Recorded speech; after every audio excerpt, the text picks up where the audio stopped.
नमस्कार। प्रस्तुत कहानी आपको मैं सुनाने जा रही हूँ इच्छा पूर्ति, जिसको लिखा है रविंद्रनाथ ठाकुर जी ने। अगर आपको ये कहानी मेरे स्वर में पसंद आती है तो प्लीज वीडियो को लाइक, शेयर, सब्सक्राइब करना मत भूलिएगा। सुबल चंद्र के बेटे का नाम सुशील चंद्र है, लेकिन हमेशा नाम के अनुरूप व्यक्ति भी हो ऐसा कतई जरूरी नहीं। तभी तो सुबल चंद्र दुर्बल थे और उनका बेटा सुशील चंद्र बिल्कुल भी शांत नहीं बल्कि बहुत चंचल था। उनका बेटा सुशील पूरे मोहल्ले को परेशान कर रखता था, इसीलिए कभी कभी पिता पुत्र को नियंत्रण में रखने के लिए भाग कर आते, लेकिन पिता के पैर में गठिया का दर्द और बेटा भागता था हिरन जैसा। नतीजा थप्पड़, लात, मार, कुटाई कुछ भी सही जगह पर नहीं पड़ता था। लेकिन सुशील चंद्र जिस दिन पकड़ में आता उस दिन उसके पिता के हाथों से बचा पाना किसी के सामर्थ्य में नहीं रहता था। आज शनिवार के दिन स्कूल में 2 बजे ही छुट्टी हो जाती है, लेकिन आज सुशील का किसी भी तरह स्कूल जाने का मन नहीं हो रहा था। इसके बहुत सारे कारण थे। पहले तो आज स्कूल में भूगोल की परीक्षा है। दूसरे, मोहल्ले के बोस निवास में आज पटाखे फोड़ने का कार्यक्रम तय है। सुबह से ही वहां धूमधाम चल रही थी। सुशील की इच्छा है आज सारा दिन वहीं बिताए। बहुत सोचने के बाद सुशील स्कूल जाने के समय अपने बिस्तर पर जाकर लेट गया। उसके पिता ने आकर पूछा, क्या रे, इस समय बिस्तर पर पड़ा है, आज स्कूल नहीं जाना क्या? सुशील बोला, मेरे पेट में मरोड़ उठ रहे हैं, आज मैं स्कूल नहीं जा पाऊंगा। पिता सुबल उसके झूठ को समझ गए, मन ही मन बोले, रुक, आज तेरा कुछ उपाय करना ही होगा। सुशील से बोले, पेट में मरोड़ उठ रहे हैं, फिर तो आज कहीं जाने की जरूरत नहीं। बोस निवास में पटाखे देखने हरि को अकेले ही भेज देता हूँ। तुम यहाँ चुपचाप पड़े रहो, मैं अभी तुम्हारे लिए पाचक तैयार करके लाता हूँ। सुशील के कमरे से बाहर निकलकर सांकल लगा दिया और बहुत कड़वा सा एक पाचक तैयार करने चला गया। सुशील तो अब भारी मुश्किल में पड़ गया। लेमन चूस खाना उसे जितना ही अच्छा लगता था उतना ही बुरा पाचक खाने में लगता था। उसे तो अब मुसीबत नजर आने लगी। उधर बोस निवास जाने के लिए तो कल रात से ही उसका मन छटपटा रहा था, लेकिन सुबल चंद्र जब एक बड़े से कटोरे में कड़वा पाचक लेकर कमरे में आए तो सुशील तुरंत बिस्तर से उतर गया और बोला, मेरा पेट दर्द एकदम ठीक हो गया, मैं आज स्कूल जाऊंगा। पिता बोले, ना, आज जाने की जरूरत नहीं है, तुम पाचक खाकर चुपचाप सोए रहो। ये बोलकर सुबल चंद्र जबरदस्ती सुशील को पाचक खिलाकर बाहर से कमरे में ताला लगाकर चले गए। सुशील बिस्तर पर पड़े रोते रोते सारा दिन केवल मन ही मन यही कहता रहा, काश मैं अगर बाबा के जितनी उम्र का होता तो कितना अच्छा होता, जो मेरी इच्छा होती वही करता और कोई मुझे ऐसे कमरे में बंद करके नहीं जा पाता। उसके पिता सुबल चंद्र बाहर अकेले बैठे बैठे सोच रहे थे, मेरे माता पिता मुझे बहुत ज्यादा ही प्यार दुलार देते थे, इसीलिए मैं अच्छी तरह पढ़ाई लिखाई कुछ भी नहीं कर पाया। काश यदि फिर से बचपन मिल पाता तो कुछ भी हो जाए, पहले की तरह समय बर्बाद नहीं करके मन लगाकर पढ़ाई करता। इच्छापूर्ण देव उस समय उनके घर के सामने से जा रहे थे। वो पिता और पुत्र के मन की इच्छा जानकर सोचने लगे, अच्छा कुछ दिन इन लोगों की इच्छा पूरी करके देखा जाए। ये सोचकर वे पिता से बोले, तुम्हारी इच्छा पूरी होगी, कल होते ही तुम हमारे बेटे की उम्र प्राप्त करोगे। बेटे से जाकर बोले, कल होते ही तुम तुम्हारे पिता की उम्र के हो जाओगे। सुनकर दोनों ही बहुत खुश हो गए। वृद्ध सुबल चंद्र रात में ठीक से सो नहीं पाते थे। भोर के वक्त थोड़ी नींद आ जाती थी, लेकिन आज पता नहीं क्या हुआ, उन्हें भोर होते ही एकदम कूदकर बिस्तर से नीचे उतर आए। उन्होंने देखा कि वे बहुत छोटे हो गए हैं। उनके दांत जो गिर गए थे सब अपनी जगह पर आ गए हैं, दाढ़ी मूंछ सब गायब। रात में जो धोती और कुर्ता पहनकर सोए थे वो इतना बड़ा हो गया है कि उसके आस्तीन झूलकर जमीन को छू रही है। कुर्ते का गला छाती तक उठ आया है और धोती इतनी बड़ी कि जमीन पर ठीक से पांव रखकर भी चल नहीं पा रहे। हमारे सुशील बाबू रोज उठते ही दुरात्मा की तरह दौड़ते फिरते हैं, लेकिन आज उनकी नींद ही नहीं टूट रही। जब अपने पिता सुबल चंद्र के चिल्लाने की आवाज से उनकी नींद खुली तो देखा उसके पहने हुए कपड़े इस तरह छोटे होकर चिपक गए हैं कि उसके चिथड़े होकर शरीर से अलग हो जाएंगे। पूरा शरीर बढ़ गया है। काले सफेद दाढ़ी मूंछ के कारण आधा चेहरा दिखाई ही नहीं देता। उसके सर पर कितने बाल थे, लेकिन आज हाथ फेर कर देख रहा, सामने से गंजा हो गया। जो कि दिन के उजाले में चमक रहा है। आज सुशील चंद्र कई बार उठने के प्रयास में इस तरफ उस तरफ आते हुए बार बार सो जा रहा है, लेकिन अंत में अपने पिता की इतनी चीख पुकार के मारे उसे उठना ही पड़ा। दोनों के ही मन की इच्छा पूरी हुई, लेकिन बहुत मुश्किलें भी खड़ी हो गई। पहले ही बताया था कि सुशील चंद्र की इच्छाएं थी कि यदि अपने पिता की उम्र का हो जाएगा तो स्वाधीन होगा, पेड़ पर चढ़कर तालाब में कूदेगा, कच्चे आम खाएगा, चिड़ियों के बच्चे पकड़ेगा, पूरी दुनिया घूमेगा फिरेगा और जब इच्छा होगी घर में आकर जो इच्छा होगी वही खाएगा और उसे कुछ नहीं कोई कहेगा। लेकिन आश्चर्य, उस दिन सवेरे से उसे पेड़ पर चढ़ने की इच्छा ही नहीं हुई। पानी देखकर कूदने की इच्छा तो दूर, उसे लग रहा था कि अगर कूदा तो उसे बुखार आ जाएगा। वो चुपचाप बरामदे में एक चटाई बिछाकर बैठकर सोचने लगा। एक बार मन में आया, खेल कूद एकदम से छोड़ देना ठीक नहीं होता, एक बार कोशिश करके ही देखा जाए। ये सोचकर पास ही एक आमड़ा पेड़ था, उसी पर चढ़ने की कोशिश करने लगा। कल तक जिस पेड़ पर वो गिलहरी की तरह झटपट चढ़ जा रहा था, आज इस बूढ़े शरीर के साथ किसी भी तरह संभव नहीं हो रहा था। पेड़ के एक नाजुक डाल पर शरीर का भार देते ही वो डाल भारी शरीर का भार वहन न कर पाई और टूटकर जमीन पर गिर गई। साथ में बूढ़ा सुशील चंद्र भी धड़ाम से गिर पड़ा। पास के सड़क पर लोग जा रहे थे, उन्होंने जब एक बूढ़े को बच्चे की तरह पेड़ पर चढ़ने की कोशिश करते देखा तो हंसते हंसते बेहाल हो गए। सुशील शर्म से सर नीचा किए हुए फिर से उसी चटाई पर आकर बैठ गया। नौकर से बोला, सुनो, बाजार से 1 रुपए का लेमन जूस खरीद लो।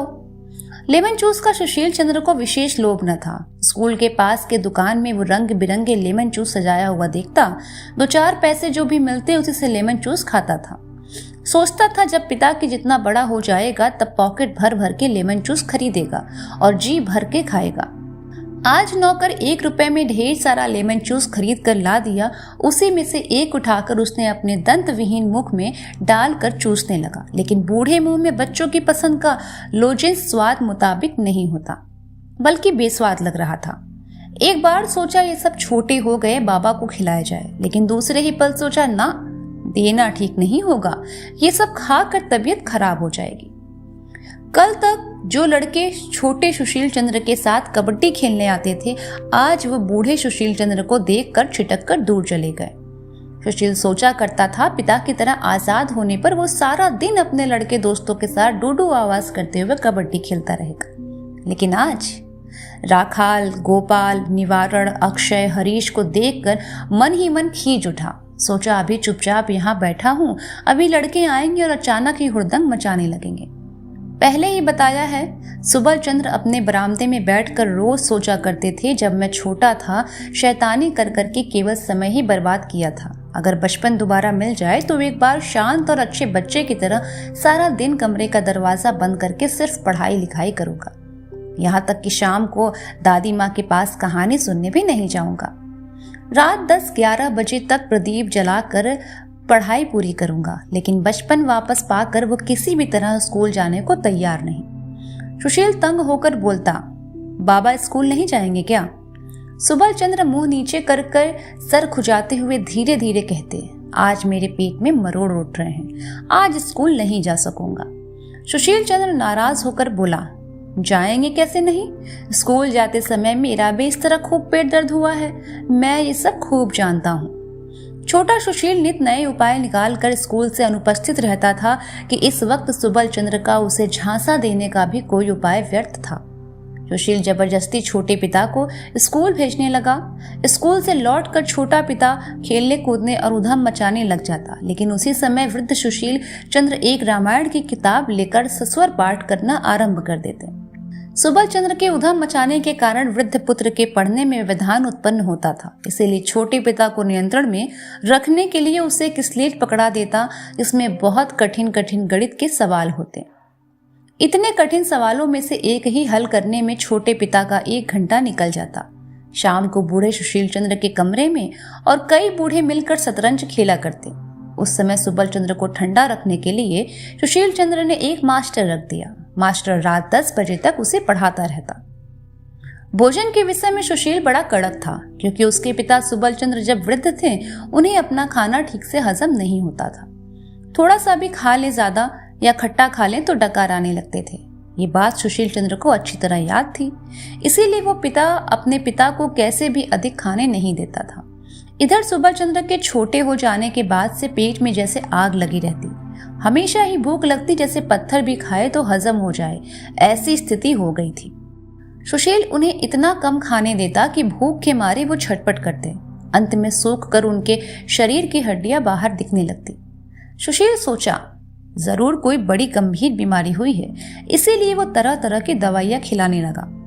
बूढ़े सुशील को भी रोज मुश्किलें आने लगी। वो अपने पहले की आदत अनुसार जो भी करने जाता उसे सहा नहीं जाता।